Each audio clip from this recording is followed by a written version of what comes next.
kita memuji di Jumat keempat.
Ibadah Minggu pagi hari ini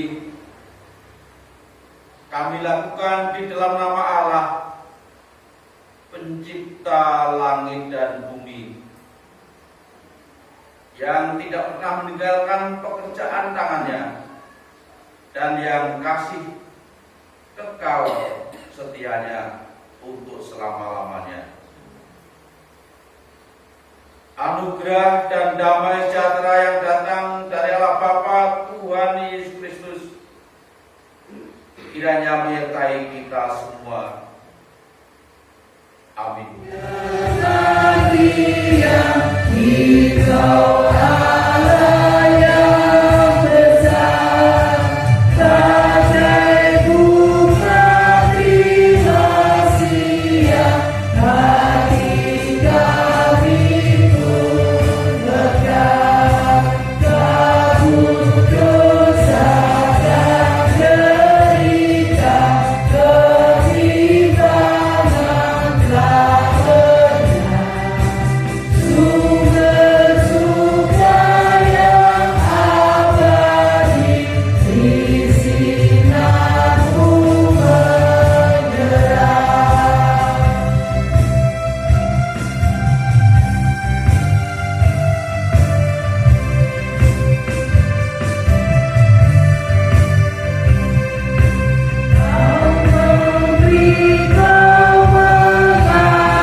Orang-orang benar diselamatkan oleh Tuhan.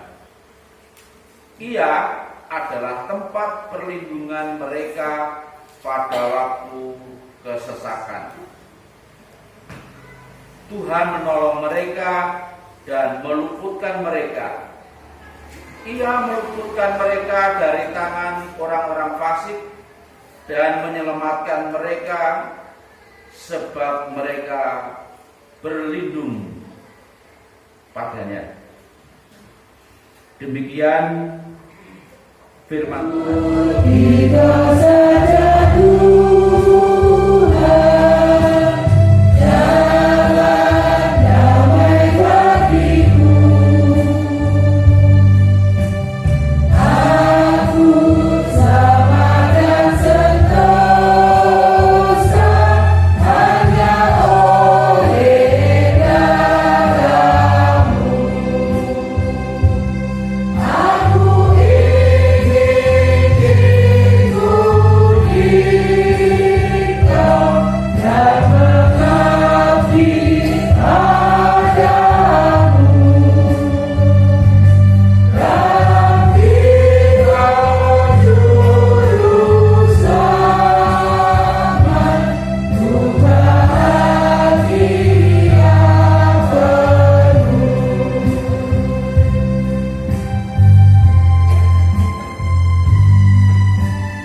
dosa yang kami lakukan di antara sesama kami, kesalahan yang kami buat di dalam kehidupan keluarga kami, antara suami dengan istri, ataupun istri dengan suami, orang tua dengan anak-anak, dan juga anak-anak kepada orang tua. Kami mungkin saling menyakiti di dalam kehidupan pergaulan kami, baik di tempat kerja, di dalam lingkungan keluarga, maupun di gereja. Ampunilah Tuhan, ampunilah Tuhan.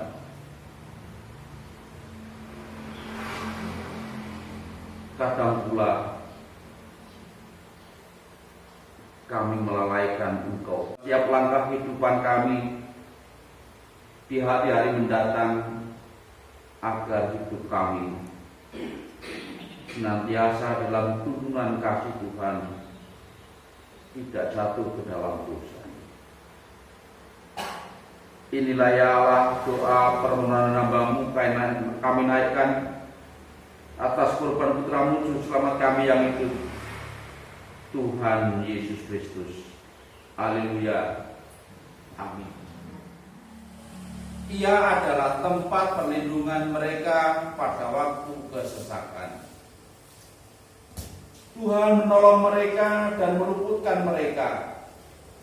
Ia meluputkan mereka dari tangan orang-orang fasik dan menyelamatkan mereka, sebab mereka berlindung padanya. Amin.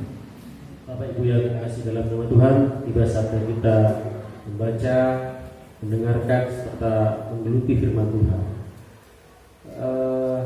Bacaan firman Tuhan diambil dari Kisah Para Rasul 16 ayat 9 sampai 15, dilanjut dengan Yohanes 14 ayat 21 sampai 31. Mari sebelum kita membaca firman Tuhan, kita berdoa terlebih dahulu. Mari kita berdoa.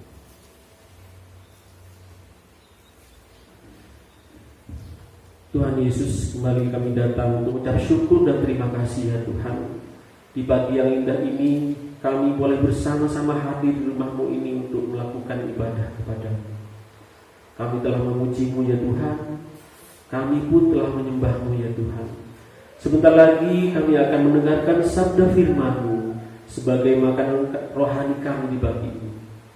Bimbing kami, buka setiap kami ya Tuhan, sehingga firman yang kami dengarkan bisa kami terima dengan baik, dan bahkan kami dapat melakukannya dalam kehidupan kami secara pribadi dan kehidupan kami di masyarakat, sehingga anak-anak-Mu pun bisa menjadi garam buat saudara-saudara kami yang lain.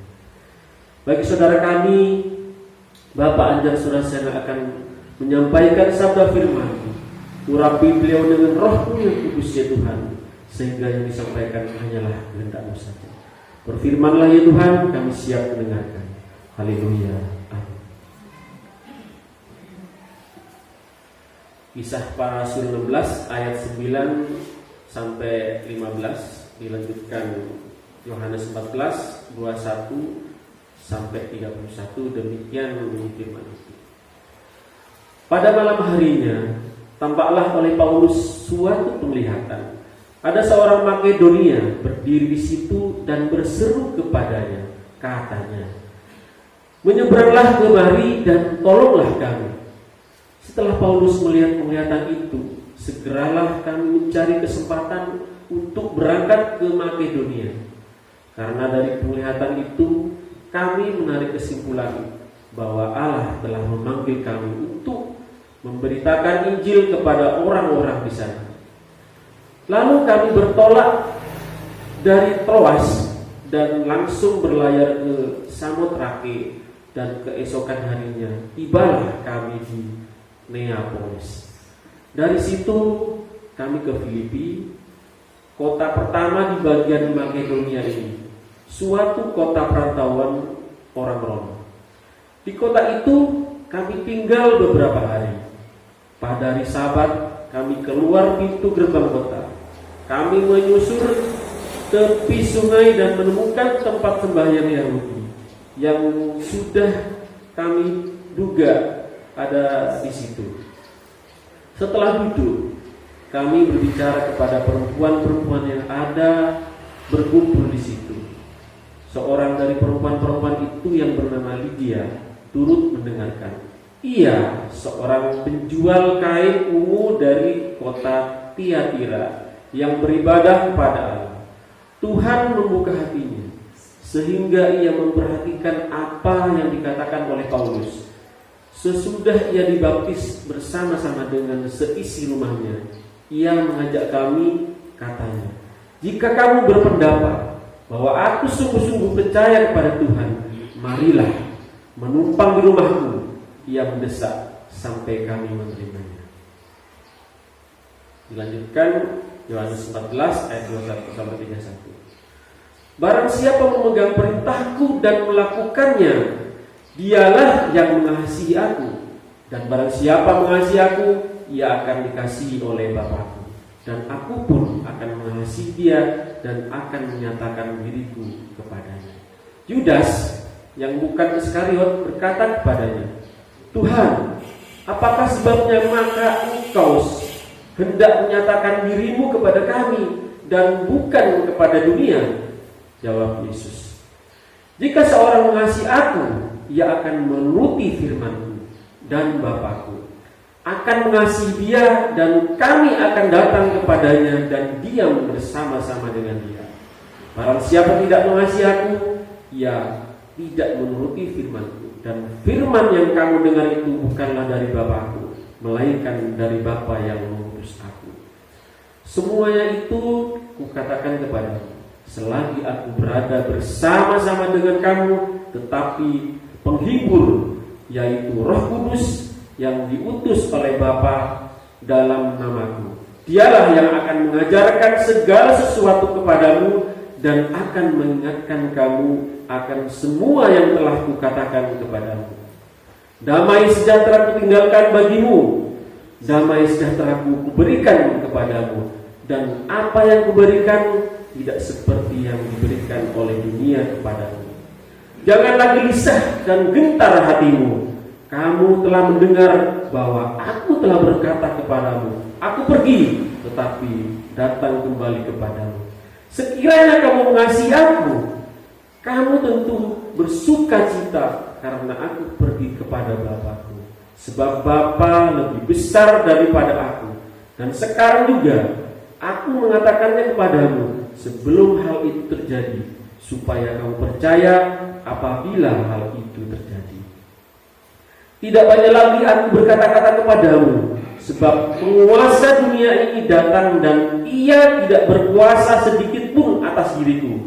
Tetapi supaya dunia tahu bahwa aku mengasihi Bapa dan bahwa aku melakukan segala sesuatu seperti yang diperintahkan Bapa kepadaku. Bangunlah, marilah kita pergi dari sana. Amin. Mari bacaan yang sudah kita baca tadi kita ini dengan menyanyi Kidung Jemaat 50A ayat 1 dan 2.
Bersyukur dalam segala perkara. bersyukur dalam segala perkara. Pertanyaannya, perkaranya awak dhewe napa lho? Oh, kuwatan. Jawabe kuwatan. Nek perkara awake dhewe niku kata dah ibu perkarane Pak Jokowi. Bilang saya kayak begini apa imigrasi Singapura. Nah, wong Pak Jokowi ora nyapu aku ya Pak Jokowi sing salah. Ya. Hari-hari ini ya warga Indonesia terutamanya yang ada di Singapura atas apa tanggapan yang ada di Indonesia. Nek memboikot orang ning Singapura sing arep makani wong puluhan ribu sing di Singapura itu sapa ya.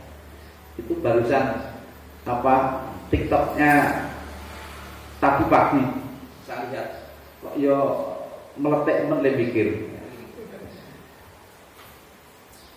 itu yang dipikirkan Pak Jokowi. Entah tidak tahu Pak Jokowi sudah pikir masalah itu belum, semoga diabaikan. Dan kalau tadi perkara kita itu banyak, betul. Tapi pas baca firman saya duduk, perkaranya apa? Boyok yang sakit. Itu dia perkara ya. Saya juga bayangin besok hari Rabu ada wisuda. Ini itu panjang, makanya wisudanya jenengan menggah terus ngalungi lari-lari di jenengan kosmetik rada kendhuwur ngoten sing ngalungi ngoten. Lah pun foto kayak kepala sekolah ya lempok. Apalagi di Bagor tempat saya bertugas itu ada jurusan multimedia, aktivitas siswa yang bisa untuk merekam, buat film dan sebagainya itu. Dan ini Pak Dunggah Pak lempok ya. Memalukan perkara ini Bapak Ibu dalam kehidupan di keluarga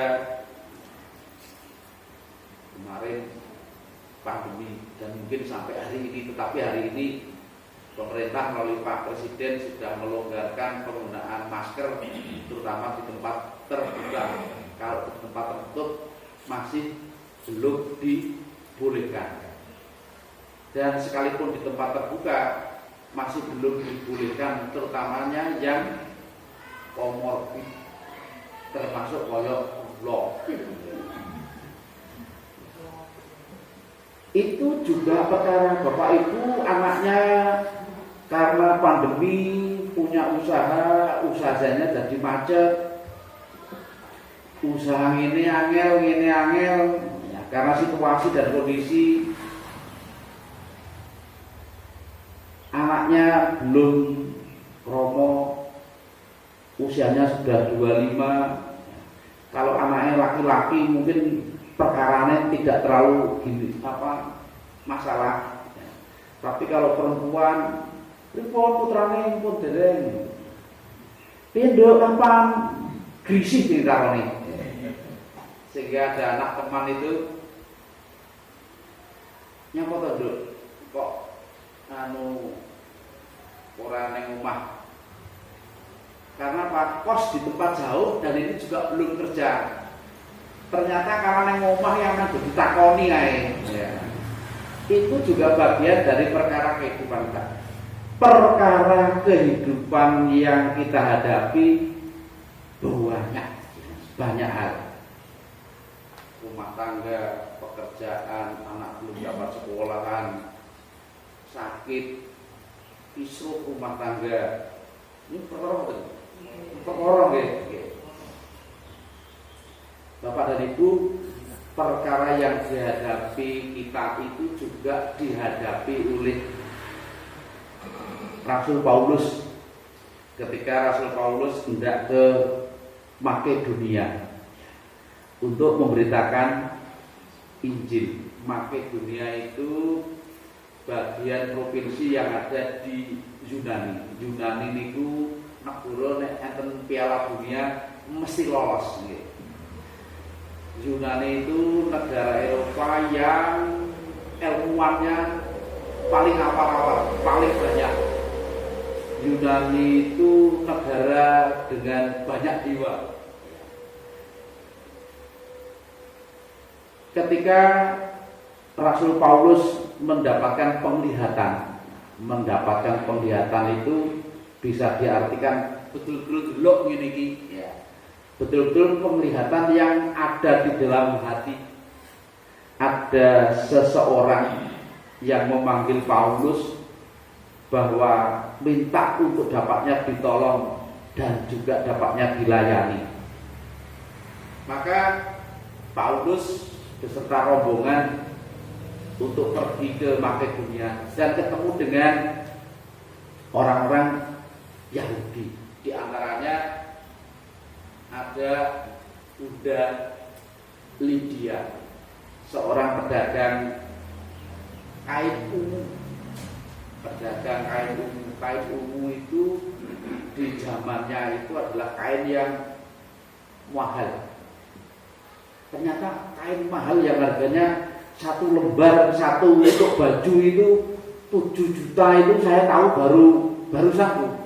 Baru di Kediri, di batik baju kok itu setengah. Ternyata juga ada yang sampai 12,5. Memang pakaiannya habis satu itu harganya mahal ya. Dan kalau orang satu seket itu 120, 75 jadi baju batik pun kena 3 sampai jutaan. Bulu Lydia, orang Yahudi yang pedagang kain ungu. Berarti ini nek sekulaane mahal, yang dijual barang-barang mahal itu orang kaya.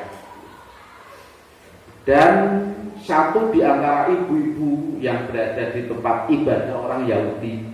Kalau ibadah orang Yahudi namanya apa? Sinagog. Itu yang akhirnya percaya kepada Tuhan Yesus atas pelayanan Paulus, dan sebagai wujud sukacita Bunda Lydia, dan sampai akhirnya dibaptis. Yang dibaptis tidak seorang diri tetapi seluruh keluarga. Singkat cerita, Paulus beserta rombongan diajak untuk tinggal di tempat.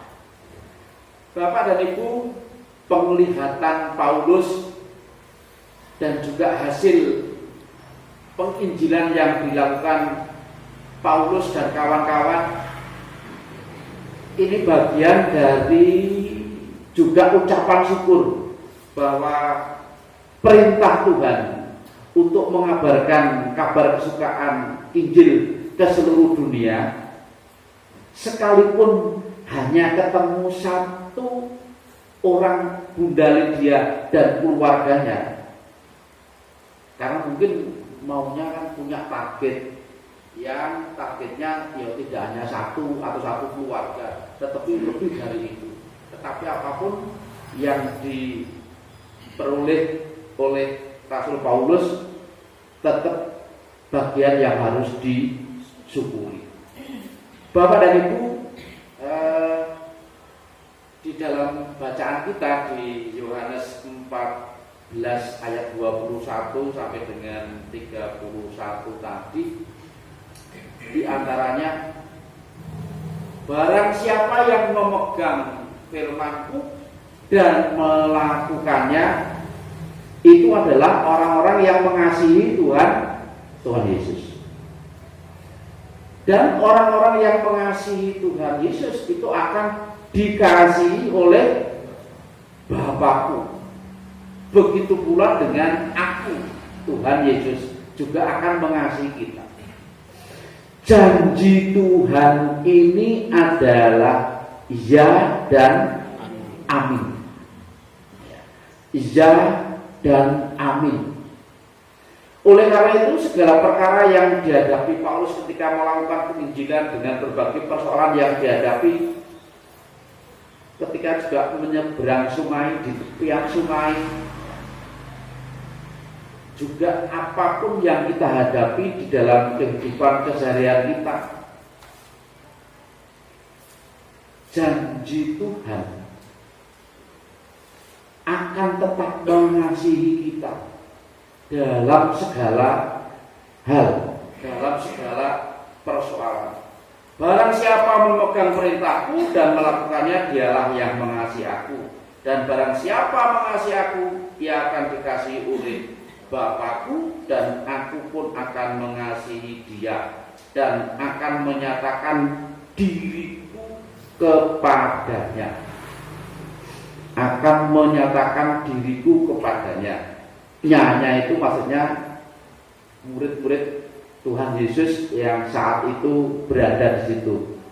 Dan ada pertanyaan dari murid Tuhan Yesus, yaitu Yudas yang bukan Iskariot, artinya si pengkhianat itu, kok menyatakan dirinya kok hanya kepada kami, bukan kepada dunia. Jawab Yesus, jika seorang mengasihi aku, ia akan menuruti firman-Ku, dan Bapakku akan mengasihi dia, dan kami akan datang kepadanya dan diam bersama-sama dengan dia. Ibu bapak yang terkasih, persoalan kehidupan di zaman modern, terutamanya sekarang yang berkaitan dengan gadget, ya, HP itu berdampak sangat-sangat luas. Dan gadget atau HP juga akan memberikan kemudahan kepada kita. Kita mau makan pakai GoFood, pas hujan tidak masalah. Kalau dulu di musim hujan itu perokok seperti saya itu diutis yang ada di Celowokan Jeding itu, kalau hujan mau beli rokok ya udan boleh utis sing sak senti itu di rokok lagi sebulan gitu. Aku boleh sing liyane ya.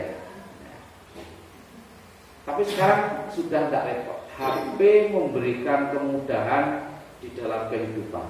Tetapi HP itu juga memberikan dampak yang negatif di dalam kehidupan kita. Nek dulu mau apa-apa yo moro, nek moro ki yo numpak sepeda yo olahraga. Saiki dadi olahraga mergo nunggu ae. Tetapi yang lebih dari itu, apa yang kita lakukan dengan HP kita itu bisa membuat masalah bukan hanya kepada diri kita, tetapi kepada seluruh keluarga kita. Contohnya gimana? Kan orang sering nundul, ada orang nulis kemudian pegel nundul yang menyakiti orang lain. Nah, orang lain yang kita sakiti itu membaca, kemudian tidak terima, kemudian kita yang nundul itu dilaporkan ke pihak berwajib. Itu akan menjadi masalah yang pelik dan panjang, akan bermasalah hukum. Dan juga HP membawa dampak terutamanya untuk anak-anak kita. Anak-anak kita perlu HP. Tetapi menjadi orang tua zaman modern menjadi tidak mudah. Karena kalau penggunaan HP yang berlebihan dan tidak terkontrol, itu juga akan membawa keburukan bagi anak-anak kita. Karena yang di sana konten apa saja. Jenengan badhe ngetik nawawan nundul nawawan medal. Sego kuning pemake buwakan. Janur kuning medal, ajeng hidung mancung iki medal ya. Karena di sana apa saja ada. Teknologi sangat diperlukan di dalam kehidupan modern untuk kemudahan proses-proses di dalam kehidupan, mempermudah orang menjalani kehidupan. Tetapi semua teknologi mesti ada sisi negatifnya. nuklir itu sangat diperlukan karena teknologi nuklir itu juga akan memudahkan orang, tidak hanya untuk perang. Nuklir itu sebagai energi itu sangat diperlukan bagi industri. Tetapi di sisi yang lain, nuklir juga akan berdampak negatif. Teknologi apapun, ya, teknologi apapun.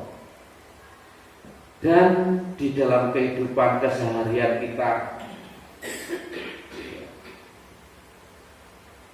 kalau misalnya anak kita belum mendapatkan sekolahan, ya, tapi mungkin kalau belum dapat sekolahan di zaman sekarang tidak sesulit di 10 tahun yang lalu. Saya masih ingat 10 tahun yang lalu kalau anaknya lulus SD mau cari SMP yang mencarikan itu yuk pakai yang buke nyegat rono nyegat rene yang kono nami piro mikire nami piro telepon ya.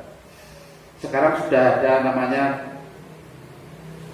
Yunasi. Anak yang dari sini bisanya hanya di sana, tidak bisa ke sana. Ya. Akhirnya meruwetnya menjadi berkurang. Kemudian juga banyak sekolah yang jemput bola, seperti misalnya sekolah-sekolah negeri maupun swasta di Nganjuk, banyak yang jemput bola, menerima nanti diberikan seragam gratis dan seterusnya. Tetapi sekalipun demikian, bagi orang tua yang demikian juga tidak mudah. Mengapa? Karena sekolah itu tidak hanya sekedar urusan seragam. Pak Matur, ngopo Bu? Anak kula medal mawon. Lah ngopo? Mboten gadang ragat. Lah bayar bukune pun dereng. Pun bukune gratis. Seragame dereng dipendet. Nggih, seragame gratis, mboten saya puas. Seragam niki SPP-ne nggih dereng. Pun gratis.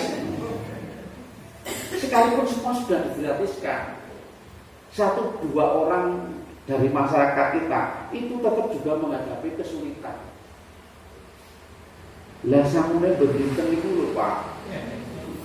Itu nyuwune nggih dipangan 10.000. Lah kok ngaten mangke kajenge mbegamel ten napa ngewangi ten kantin sekolahan, mangke kajenge mboten sangu, mangke disangoni sekolahan. Masalahnya mboten niku tok. Niku pun masalah niku anak kula kan ngewangi kula. Untuk apa? Untuk bisa bekerja. Karena memang kesulitan yang dihadapi. Anaknya tidak hanya satu yang sekarang sekolah di SMK, tetapi ada adik-adiknya. Mungkin juga bapaknya yang sakit, yang butuh biaya. Pokoknya anak longgar. Jadi yang kita hadapi, perkara yang kita hadapi tidaklah mudah. Dan tidak hanya masalah pendidikan, tidak hanya masalah keluarga. Sekalipun saya itu logikanya orang sekarang bentiknya itu semakin kecil. Saya hanya tinggal berdua dengan Bu Anjar. Berdua kamarnya 3. Berdua kamarnya 3. Karena anak saya tidak ada semua lah, ya. Kamarnya 3. Sama pasang yang sini sebagai pasang yang aku nyetel HP. Apa kalau sudah tiap hari nyetel HP di tidak penting. Kira-kira jenengan mungkin ada keluarga, ada suami, ada istri. Tetap enten mawon, gitu. Bu, gawe kopi. Gawe kopi. Wah, kalau kopi ini kelebihan nih. Gawe oke, kata cocok. Pakil. Ya sepertinya itu masalah yang sepele. Tapi nek itu bendino, itu melumpuk kayak tabungan. Tabungan apa tabungan perkara. Sama halnya semakin usia sakit, semakin sepuh, rogo itu juga semakin melemah. Ada saja, tidak sekedar capek, tapi ambekannya mulai sesak, lampu mulai ora ringkat, ya goyokan, mau ngadeg rambatan. Bapak Ibu, seperti janji Tuhan, damai sejahtera ku tinggalkan bagimu, damai sejahtera ku berikan kepadamu, dan apa yang kuberikan tidak seperti yang diberikan oleh dunia kepadamu. Janganlah gelisah dan gentar hatimu. Saya punya teman saya itu kok hidupnya enak. Tak sawang-sawang itu ternyata kok perlu ditiru. Dablek. Apa-apa kalau udah dablek, besok supaya segera memberikan laporan. Waktu segera nyuruh teman yang lain untuk bisa membuat laporan. Tapi teman yang lain agak perlu. Teman yang lain sakit, mau dikerjani dhewe, awake dhewe ya lara. Tapi karena ini opo-opo itu ndang, akhirnya lara awake dhewe. Kalau ada teman diwaca sesuk segera diserahkan, ora iso sesuk ya, sesuk ora diserahkan ditagih, nek tagih ya semoyo. Nek iso ya mundur sedina mundur neh ora apa-apa ditagih neh kan. Mosok kegoran torne laporan terus dipecat ya ora. Apa saya gini, dablek itu apakah dibenarkan dalam firman Tuhan? Kemudian kalau misalnya tertib, itu apakah bagian dari yang diperintahkan oleh firman Tuhan? Jika melihat dampaknya tadi, karena kadang-kadang, oh iya ya, nek produk dablek sithik ternyata nyapu mau dipikir itu wae, pikiran sesuk wae sing masalah itu wae, sesuk. Apa yang saya pikirkan kadang-kadang begini Pak Ibu. Saya bayangin ketika saya mau datang ke tempat mertua, ketika awal-awal saya mau melamar, aku tidak jaga biyen pancare ajari dulu. Aku gede, aku dicacat, nek diomongin ini kan aku loro. Dipikir gelisah, ya. Tidak nyaman. Tapi sebenarnya tidak nyamannya itu kalau mau ke tempat mertuanya kurang 5 hari. Kalau dablek kalah babah norak belum juga liane gitu kan. Penak kalau tertidur. Tapi kalau dipikir terus untuk menghindari dicatat oleh orang dhuwur, golek sepatu, nyilih sepatu sing ana dhuwure dibandeli sak sentimeter tambah dhuwur ya. Atau kurang ganteng mesti baca ini kan ribetnya lagi. Sesuk lambune sing ngene dipilih ngene mergone dhuwure kurang, nek lambene yo elek, ora ono pilihane ya.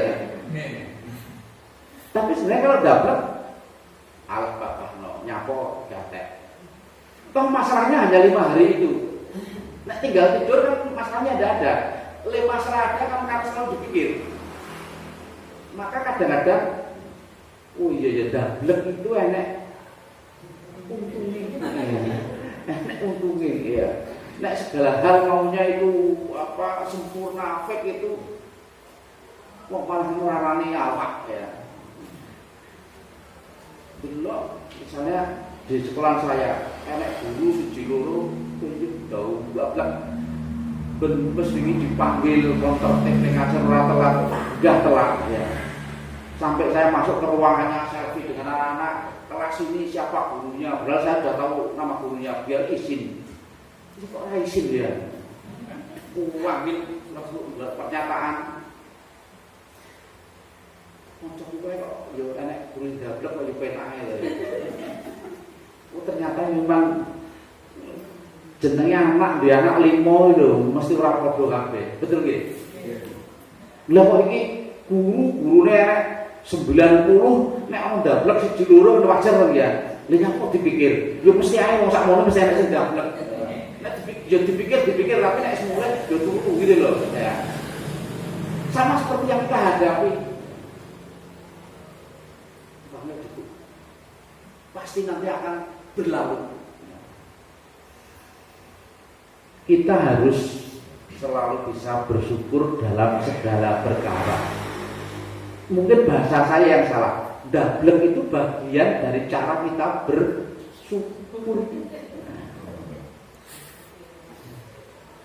Bersyukur dalam segala perkara. Kalau banyak hal dipikir, itu waraknya awak. Apalagi usia kita tambah hari tambah sepuh, tambah ringkih. Tetapi yang membahagiakan kita Bapak dan Ibu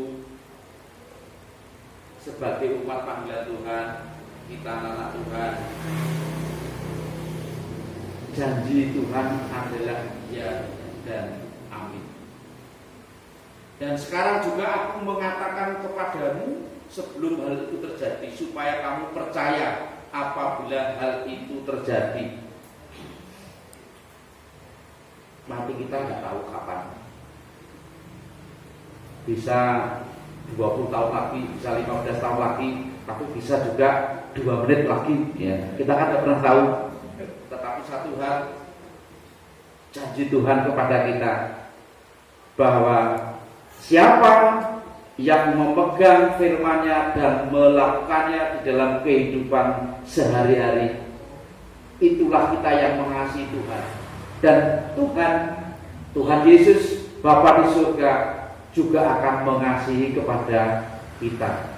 Tuhan Yesus naik ke surga untuk menyediakan tempat bagi kita orang-orang percaya.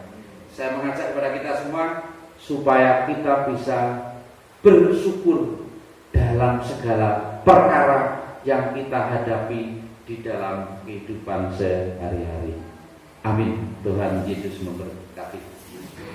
Mari kita bersama mengambil saat teduh.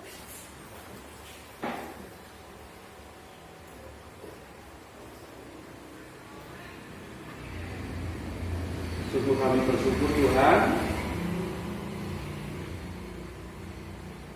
biarlah firman-Mu menjadi suluh hidup kami,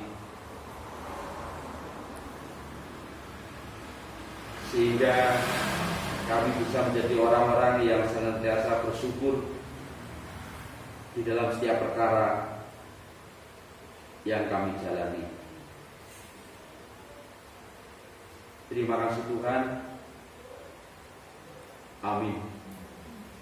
Kuasa langit dan bumi, dan kepada Yesus Kristus Anak yang tunggal Tuhan kita, yang dikandung daripada Roh Kudus, lahir dari anak darah Maria, yang menderita di bawah pemerintahan Pontius Pilatus, disalibkan, mati dan dikuburkan, turun ke dalam kerajaan maut.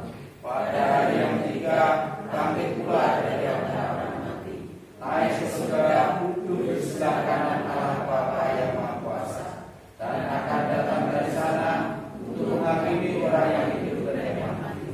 Aku percaya pada Roh Kudus, gereja yang kudus dan am, persekutuan orang kudus, pengampunan dosa, kebangkitan daging dan hidup yang kekal. Amin. Pasal 50 ayatnya yang ke-23 yang demikian bunyi firman Tuhan. Siapa yang mempersembahkan syukur sebagai kurban, ia memuliakan aku. Siapa yang jujur jalannya, keselamatan yang dari Allah akan kuperlihatkan kepadanya. Amin. Tuhan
Tuhan atas segala penyertaan Tuhan, segala kasih Tuhan, segala anugerah Tuhan, terlebih-lebih berkat-berkat Tuhan yang senantiasa tercurah di dalam hidup kami.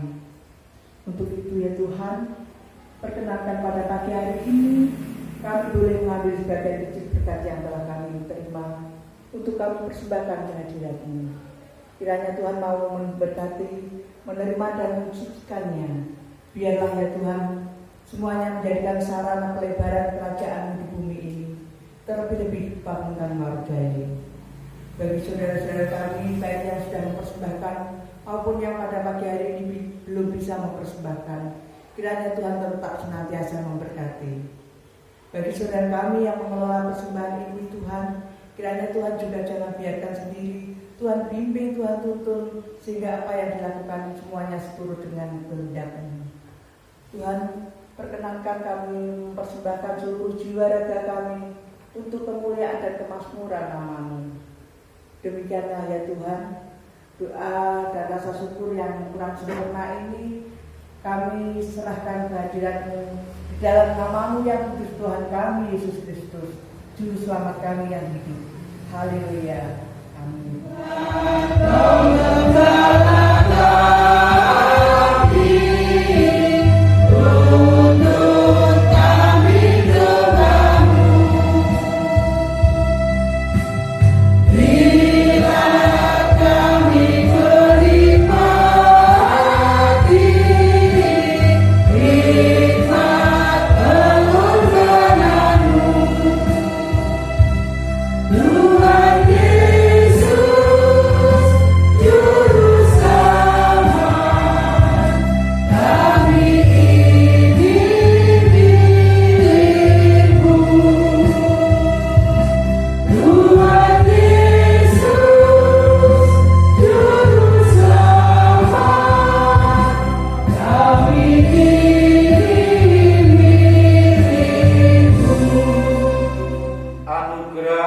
Dan damai sejahtera yang datang dari Allah Bapa, Tuhan Yesus Kristus, di dalam persekutuannya Roh Kudus,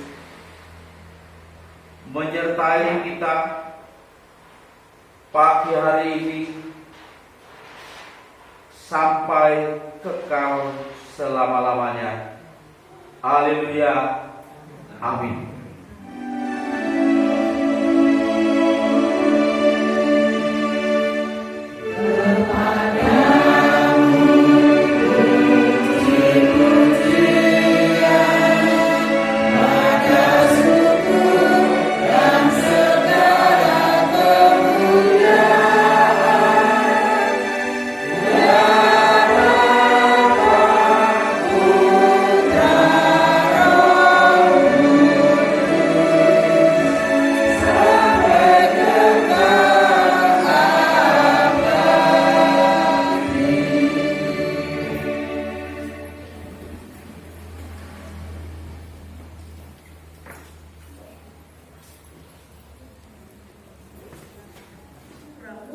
Kami boleh menyelesaikan ibadah minggu pada pagi hari ini penuh dengan sukacita. Semua itu bukan karena kuat kami Tuhan, tetapi karena kasih kemurahan Tuhan.